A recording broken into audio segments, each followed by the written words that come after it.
ఈ మూడిట్లో కూడాను కంఠరజ్జు అనేటువంటిది ఉండకూడదు. ఇది బాగా గమనించుకోవాలి. అట్లాగే రాక్షస మనుష్య గణాలు కాకూడదు.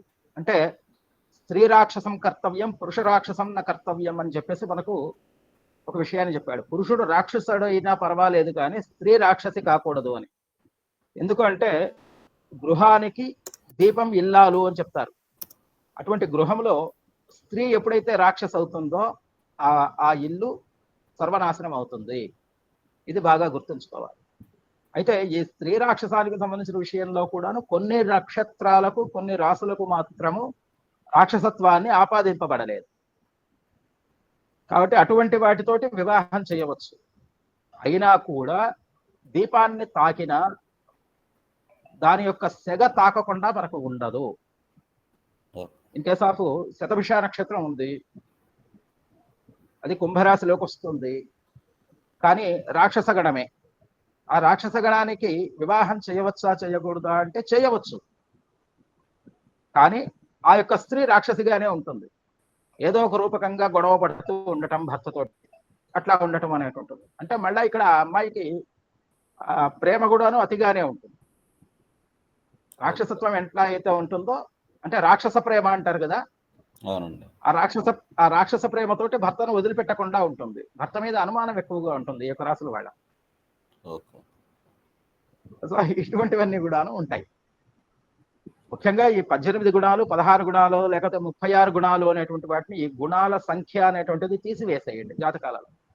అంటే అది తప్పు అని చెప్పి నేను అనట్లేదు. ఫస్ట్ జాతకాలు బాగున్నాయా లేదా, ఈ జాతకాలలో చెప్పినట్లుగా ఈ శుక్రచంద్ర కళత్ర సంబంధమైనటువంటి దోషాలు ఉన్నాయా లేవా, వీటిని చూసి వివాహ పొంతనలు బాగుంటే ముందుకు వెళ్ళవచ్చు.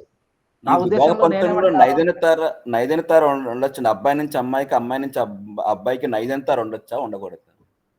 ఉండవచ్చు అండి, ఇబ్బంది లేదు. ఇబ్బంది ఏం లేదు, ఇబ్బంది ఏం లేదు. నైదనతార ఉండడం వల్ల ఇబ్బంది లేదు. ప్రత్యక్తార పనికిరాదు. ప్రత్యక్తార పనికిరాదు. ఈ ప్రత్యక్తార కలవారి వలన ఏమవుతుంది అంటే పురుషుడికి కానీ లేకపోతే స్త్రీకి కానీ ప్రత్యక్తార అయినప్పుడు ఆ యొక్క దంపతుల మధ్యన గొడవలు అధికంగా ఉంటాయి. అంటే ఈగో ప్రాబ్లమ్స్ అనేటువంటివి ఎక్కువగా ఉంటాయి. ఇప్పుడు ఈ షష్టాష్టకాలు కూడా మనం చూడాలంటే అవి పనిచేయమంటారా? పనిచేస్తుందండి, ఖచ్చితంగా పనిచేస్తుంది. షష్టాష్టకాల్లో శుభ షష్టాష్టకాలు, అశుభ షష్టాష్టకాలు అని చెప్పేసి ఉన్నాయి. అంటే షష్టాష్టకాలకు సంబంధించిన విషయంలో షష్టవము అష్టవము ఇద్దరు కూడాను మిత్రులైతేనేమో శుభ షష్టాష్టకాలు అంటారు. అదే శత్రువులు అయితే గనక పనికిరాదు. దాని కారణంగా దంపతుల మధ్యన గొడవలే కాదు, మరణానికి కూడాను దారి తీయడానికి అవకాశం ఏర్పడింది.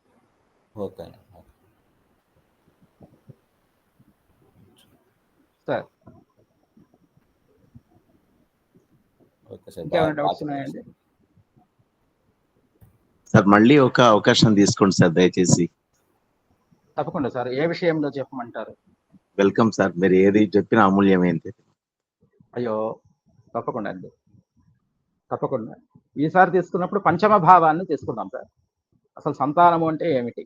ఈరోజు మనం కళత్రానికి సంబంధించిన విషయాన్ని తీసుకున్నాము. సుఖానికి సంబంధించిన విషయాల్లో ఎట్లా ఉంటుంది, మరణము అంటే ఏంటి అనేటువంటి విషయాలను మనం తీసుకున్నాం. దంపతుల మధ్యన మరణము, ఆయుష్యము అనేటువంటిది.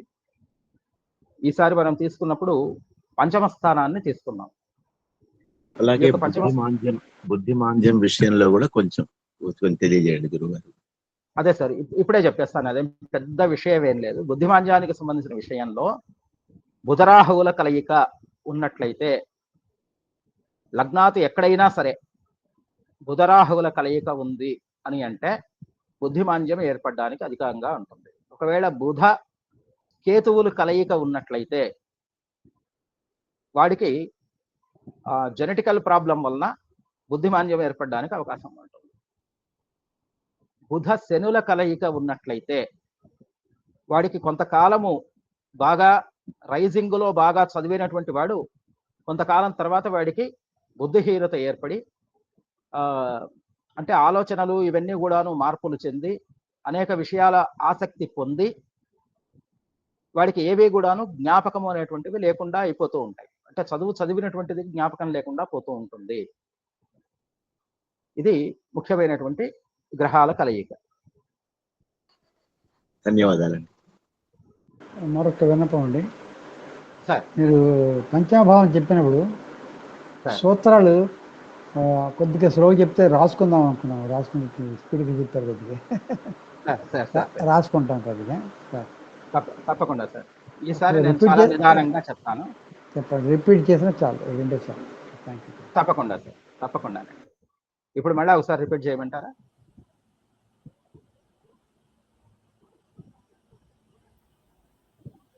సార్ భాస్కర్ గారు, మళ్ళీ ఇప్పుడు ఒకసారి రిపీట్ చేయమంటారా?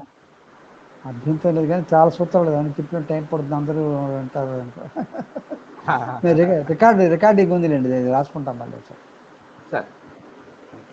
సార్ ఈసారి చెప్పినప్పుడు పంచమ భావానికి సంబంధించిన విషయంలో తప్పకుండా నిదానంగా చెప్తానండి. Thank you sir.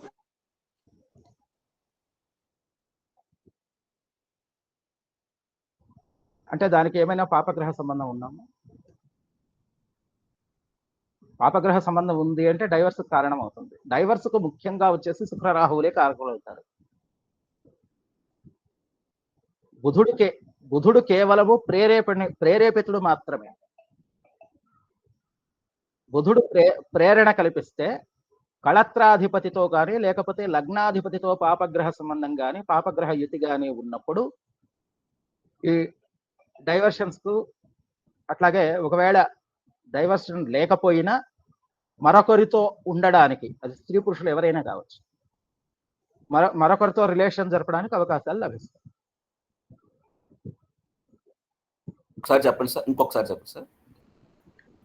ఇప్పుడు బుధుడు, ఇందాక గాయత్రి గారు అడిగినటువంటి విషయంలో, బుధుడు షష్ఠభావంలో ఉంటే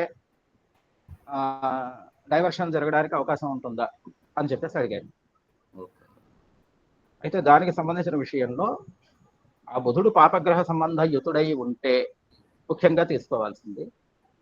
కానీ శుక్రరాహువులు ఇటువంటి వాళ్ళు ఉన్నప్పుడు సప్తమాధిపతితో కానీ లగ్నాధిపతితో కానీ ముఖ్యంగా పాపగ్రహ యుతి ఉన్నట్లయితే విడాకులు కానీ లేకపోతే మరొక స్త్రీ లేక పురుషుడితోటి రిలేషన్ అనేటువంటిది, శారీరక రిలేషన్ అనేటువంటిది జరపడానికి అవకాశం ఉంది.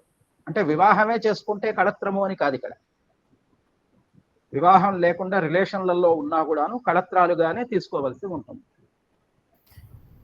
ఇక్కడ అష్టమాధిపతి వచ్చి సప్తమంలో ఉన్నా కూడా అది కూడా డైవర్స్ అవ్వడానికి ఛాన్స్ ఉంటుంది కదండి? అంటే ఉంటుందండి, ఉంటుంది. అంటే ఆమె రోగిష్ఠురాలు అయినా అవ్వడము, లేకపోతే విపరీతంగా ఆయన్ను ఇబ్బందులకు గురి చేస్తూ ఉన్నట్లయితే అక్కడ విడాకులు జరిగి మరొకరిని వివాహం చేసుకోవడానికి అవకాశం లేదు. అంటే ఒక్క కేసులో నేను చూసింది ఏంటంటే, అష్టమాధిపతి వచ్చి సప్తమంలో ఉన్నాడు, సప్తమాధిపతి వచ్చి అక్కడ షష్టమంలో ఉన్నాడు, 7వ అధిపతి 6లోను, 8వ అధిపతి 7లోను ఉన్నాడు. ఖచ్చితంగా జరుగుతుంది డైవర్స్, ఖచ్చితంగా జరుగుతుంది.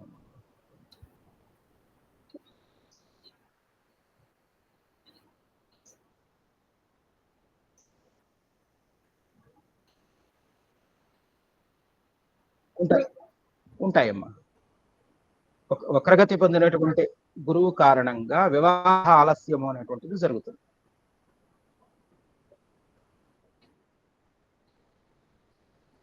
అంటే లగ్నంలో ఉన్నాడా? ఓకేమ్మా.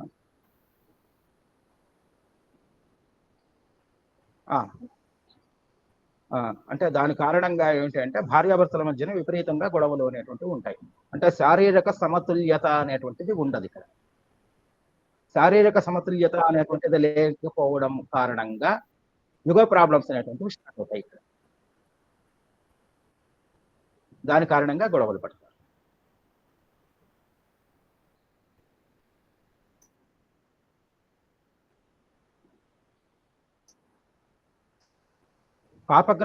పాపగ్రహ యుతి కానీ లేకపోతే పాపగ్రహ దృష్టి కానీ లేకపోతే అది శుభాన్ని కలుగజేస్తుంది. పాపగ్రహ సంబంధం కానీ పాపగ్రహ యుతి కానీ ఉన్నట్లయితే, పాపగ్రహ దృష్టి కానీ ఉన్నట్లయితే అప్పుడు దానికి వ్యతిరేకమైనటువంటి ఫలితాలు వస్తాయి, గొడవలు అనేటువంటివి ఉంటాయి.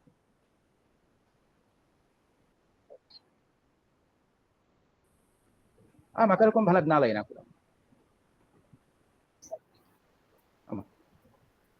సార్ నమస్తే, నేను శ్రీనివాస్. నమస్తే సార్. నమస్తే. అంటే ఏం లేదు, ఇందాక మీరు చెప్పున్నారు కానీ రాసుకోవటానికి కుదరలేదు. మన వాళ్ళందరూ అంటున్నట్లుగానే సింపుల్గా ఒకరికి వివాహ యోగం ఉందా లేదా అనేటువంటిది చూడటానికి ఏమన్నది ఇప్పుడు రాసుకుంటున్నాను, అందుకు ఒకసారి చెప్తారని. Okay sir.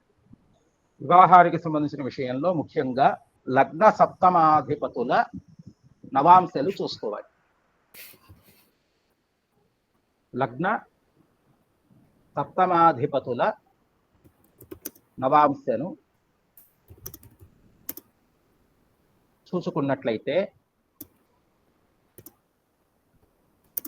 లగ్నాధిపతి కానీ లేక సప్తమాధిపతి కానీ పాపకర్తరిలో లేక పాపగ్రహయుతిలో లేకుండా ఉన్నట్లయితే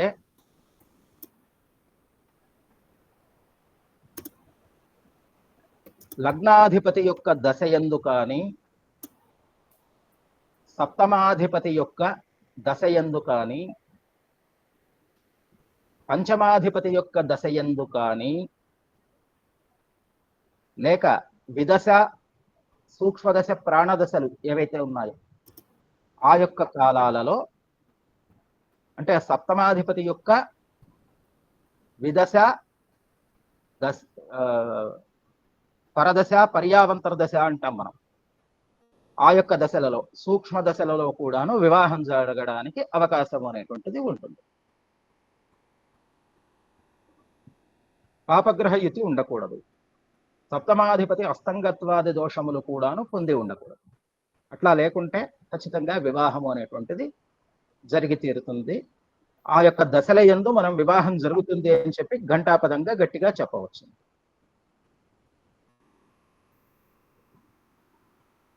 ఓకే సార్. రాసుకున్నారు కదండి? రాశాను సార్. Okay sir.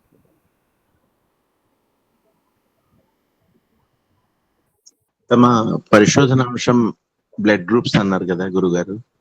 అవునండి.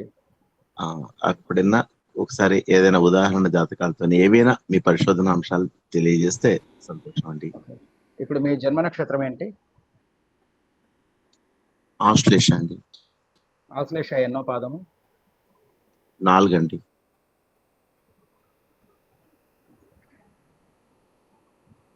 బ్లడ్ గ్రూప్ ఓనా అండి? కరెక్ట్ అండి.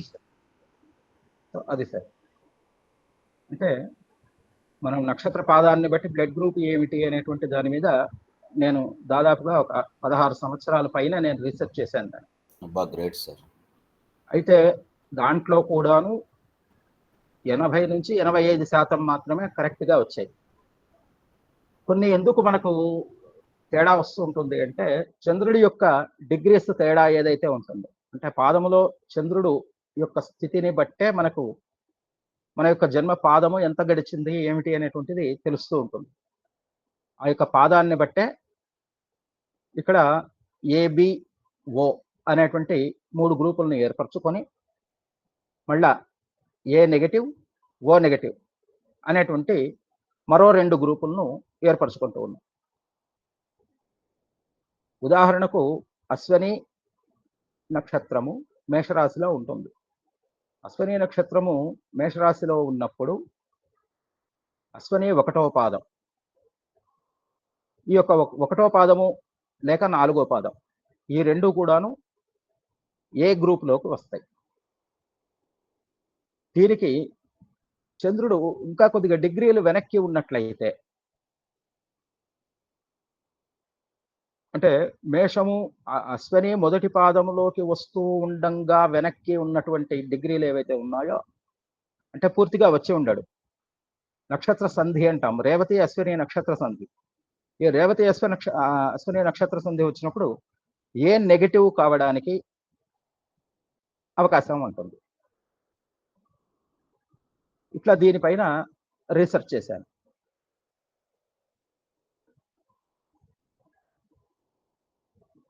దీని మీద ఈసారి మళ్ళా నేను ఒక చార్ట్ను తయారు చేసి వీలైతే సత్యనారాయణమూర్తి గారికి పంపిస్తాను. మీ అందరికీ వారు అందజేయడానికి లేకపోతే గ్రూపులో పెట్టడానికి నేను కూడాను ప్రయత్నం చేస్తాను. ధన్యవాదాలండి. ధన్యవాదాలు. Great sir, great sir. Thank you sir. ఇప్పుడు అర్థమైంది కదా సార్ మీకు? ఇంకా మ్మ్. ఎవరికైనా డౌట్ ఉంటే నక్షత్రాలను చెప్పండి, ఒకసారి నేను చెప్తాను. దాని మీద కూడాను అంటే ఆసక్తి పెంచడం కోసం మాత్రమే నేను ఈ పని చేశాను అనమాట. మా జ్యోతిషం తాతగారు అనేటువంటిది వేసిన దాని ప్రకారంగా మకా 2 అండి. అంటే మకా పాత 2 అప్పుడు పిటపర్తి వారి ప్రకారంగా. కానీ ఇప్పుడు కొత్తగా ఉన్న యాప్ల ప్రకారం అయితే 3 అని అనిపిస్తున్నది. సార్. నాది మకా 2 అనే తాతగారు చెప్పటం. అంటే 2 అని చెప్పేసి అంటే బ్లడ్ గ్రూప్ మీద బి అయిందా? లేదు సార్, ఏ పాజిటివ్ అని అది. ఏ పాజిటివ్ అంటే సంధిలో ఉన్నారు మీరు. 2కి 3కినా? 1కి 2కి సంధిలో ఉన్నారు. 2, 3 కాదు. 1, 2 ఎస్. అవును సార్, అవును సార్. 1, 2కి సంధిలో ఉన్నారు.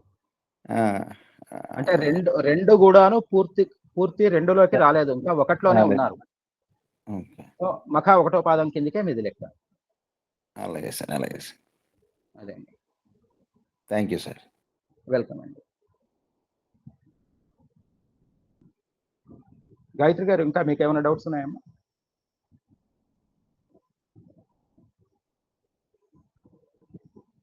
సరే, ఇంకెవరికి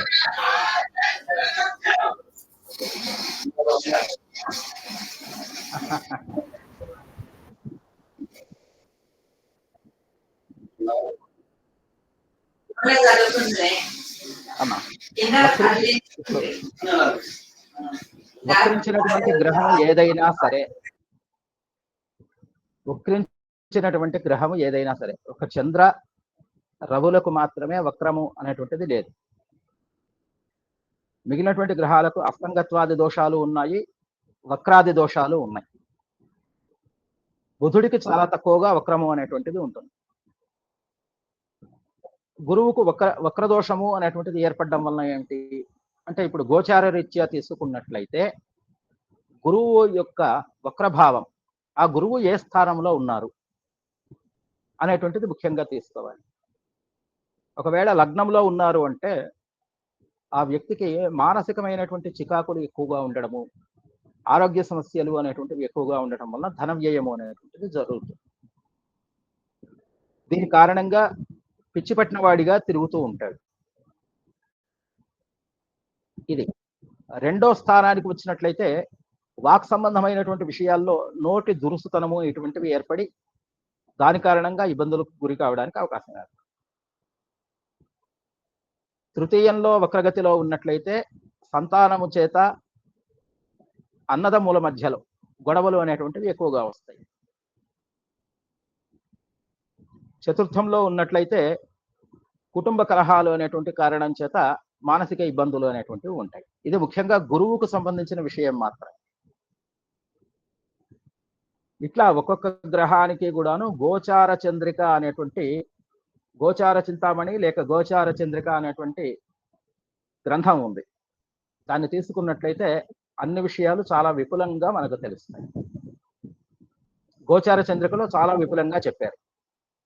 ఏ గ్రహం వక్రగతిలో ఉంటే ఏ విధంగా ఉంటుంది, ఏ స్థానాల్లో ఉంటే ఏ విధంగా ఉంటుంది అని చెప్పేసి మనకు సంపూర్ణంగా వివరణ కలుగుతుంది.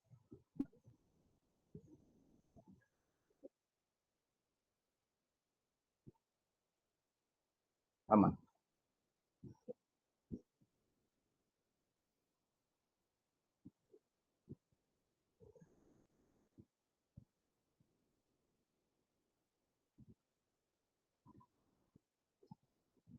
లేదమ్మా, అక్కడ అంటే ఇక్కడ మనకు సంబంధించినటువంటి స్థితిలోన లేకపోతే వచ్చినటువంటి పృచ్ఛకుడి యొక్క స్థితిలోన.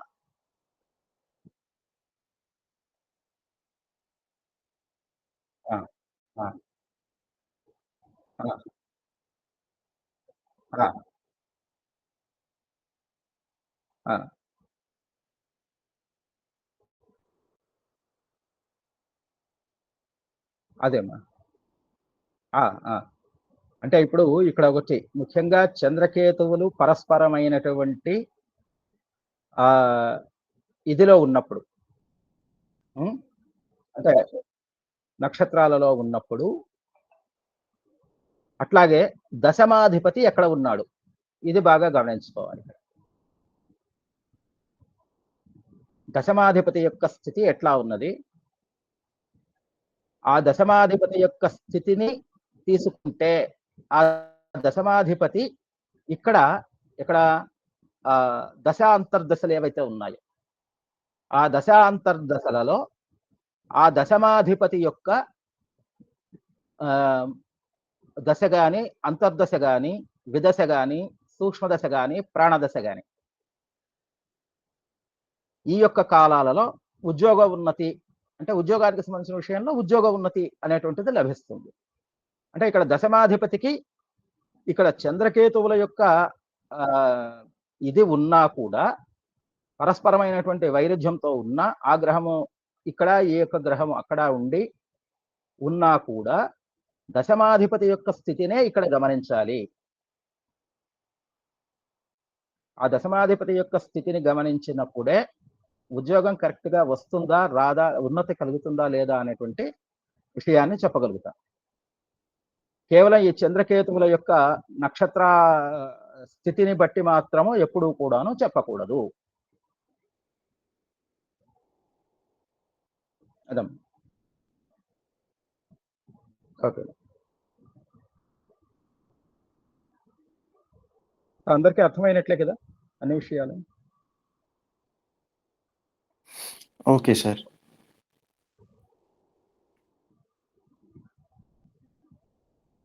Any questions please?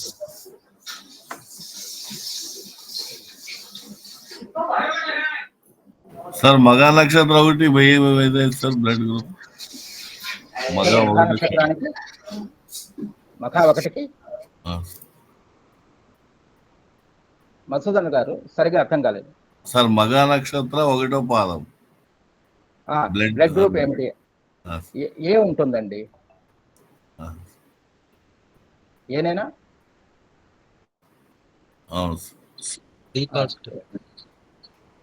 ఏ అది ఓ వచ్చింది సార్. ఓ వచ్చిందంటే మీది ఓ వచ్చిందంటే ఏ ఉండదండి, ఎందుకంటే మీది మఖ ఉండదు. మగ నక్షత్రం ఒకటి లేదు సార్, ఒకసారి బండా మీరు జాతకాన్ని ఒకసారి సరిగ్గా పరిశీలన చేసుకోండి సార్. మఖ మఖ ఒకటో పాదంలో బి పాజిటివ్ అవుతుంది సార్. యాక్చువల్ గా మఖ నాది కూడా మఖ, అది బి పాజిటివ్ అవుతుంది. అదే సార్, నక్షత్ర పాద సంధి ఉంటుంది ఇక్కడ అని చెప్తున్నారు. నక్షత్ర పాద సంధి ఏర్పడినప్పుడు అంటే 1 నుంచి 2 మధ్యలో ఏమన్నా డిఫరెన్స్ టైం ఉంటుంది సార్? ఖచ్చితంగా ఉంటుందండి.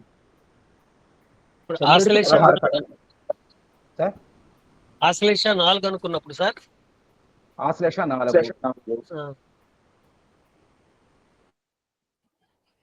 ఓ గ్రూప్ వస్తుందండి. ఏం సార్ తేడా వస్తుంది సార్? మొత్తం ఆశ్లేష 4 అయినా కానీ కావట్లేదు, మఖ 1 అయినా కానీ కావట్లేదు. ఎందుకో మరి రీడింగ్స్ తేడా పడ్డాయి. మరి మఖ 1 పాజిటివ్ ఉంటుంది.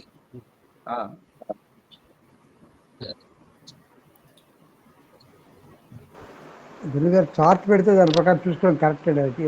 ఇలా చెప్పిన అదేనండి, నక్షత్ర పాద సంధులు ఎక్కడైనా ఉన్నట్లయితే దాని కారణంగా తేడాలు వచ్చేదానికి అవకాశం ఉంటుంది. ఒకవేళ ఆశ్లేష 4 అనుకున్నా కానీ మీరు ఏ ఇదని చెప్తున్నారు, అలా బి పాజిటివ్ అవుతుంది. ఒకవేళ మఖ అనుకున్నా కానీ అది తేడా వస్తుంది. ఆశ్లేష 4 అయితే ఓ అవుతుందండి. అది కూడా ఇది అనిపిస్తుంది ఇప్పుడు. అది అంటే ఇక్కడ ఆశ్లేష 3, 4 మధ్యలో ఉంటుంది. ఒకవేళ 3వ పాదము 4వ పాదానికి మధ్యలో పాద సంధి ఉన్నట్లయితే బి గ్రూప్ అవుతుంది. లేదు సార్, అయితే 4 కావాలి, లేదా మఖ మొదటి అవుతుంది. ఇప్పుడు సాఫ్ట్వేర్ ప్రకారం అయితే మఖ మొదటి పాదం దాదాపు 2 degrees పైన మూవ్ అయి ఉంటుంది ఇది. అందువల్ల ఆశ్లేష 4 అనుకున్నా కానీ ఇప్పుడు ఓ అంటున్నారు కదా, అది కూడా ఇది అవుతుంది. అది అందువల్ల ఒకసారి మీకు ఇది అవుతుంది ఇన్ఫర్మేషన్ ఉంటాయి. అదే చూడాలి సార్, ఒకసారి చూస్తే గానీ అర్థం కాదు. నేను గమనించాను. అదే అందుకోసం థ్యాంక్ యూ. సరే,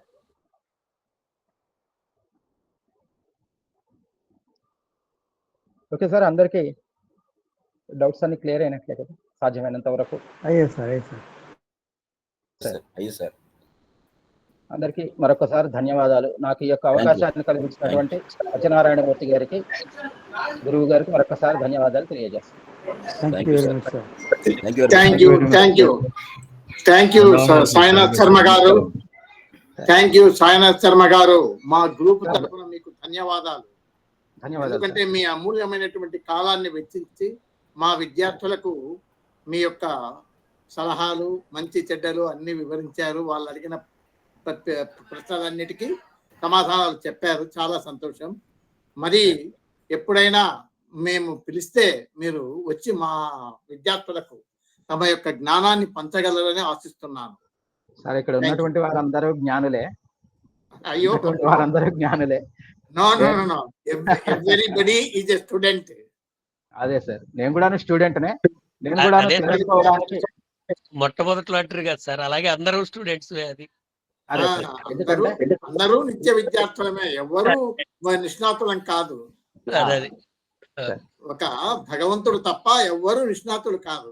అదే సార్, రాశీభూతమైనటువంటి ఈ యొక్క జ్యోతిషము అనేటువంటిది ఏదైతే ఉందో, ఇది సంపూర్ణంగా సైన్స్ అని చెప్పి నిరూపించడానికి మనకు ఎన్నో అవకాశాలు మనకి ఇస్తూ ఉన్నారు. అయితే ఆ సైన్స్ ను సైన్స్ గా కాక ఏం చేస్తున్నారంటే ధన సంపాదన కోసము, ధనార్జన కోసము అని చెప్పేసి ఇబ్బందులు కలిగిస్తూ ఉన్నారు. అటువంటి దాన్ని సిద్ధాంతులుగా మనం చదువుకుంటూ ఉన్నటువంటి వాళ్ళు ఎవరైతే ఉన్నారో వీళ్ళందరూ కూడా ఖచ్చితంగా ఖండించండి. ఇంకా పుస్తకాలను ఎంతవరకు వీలైతే అంతవరకు కూడాను చదవడానికి ప్రయత్నం చేయాలి. జ్యోతిషము అనేటువంటిది కేవలం చదవడం వల్లనే రాదు, ప్రాక్టీస్ అనేటువంటిది అవసరము. దేశకాలమాన పరిస్థితులను కూడాను ఎరిగి ముందుకు వెళ్ళాలి అని చెప్పేసి మరొకసారి సవినయంగా తెలియజేస్తూ ఆ సరస్వతి మాతకు, సభ పరమేశ్వరునికి తెలుపుతూ ఉన్నాను. ధన్యవాదాలు. Thank you very much. మా గురుగారు కూడా వీసమూర్తి గారు రూపాయి తీసుకోకుండా చెప్తున్నారు సార్. సంవత్సరాలైంది.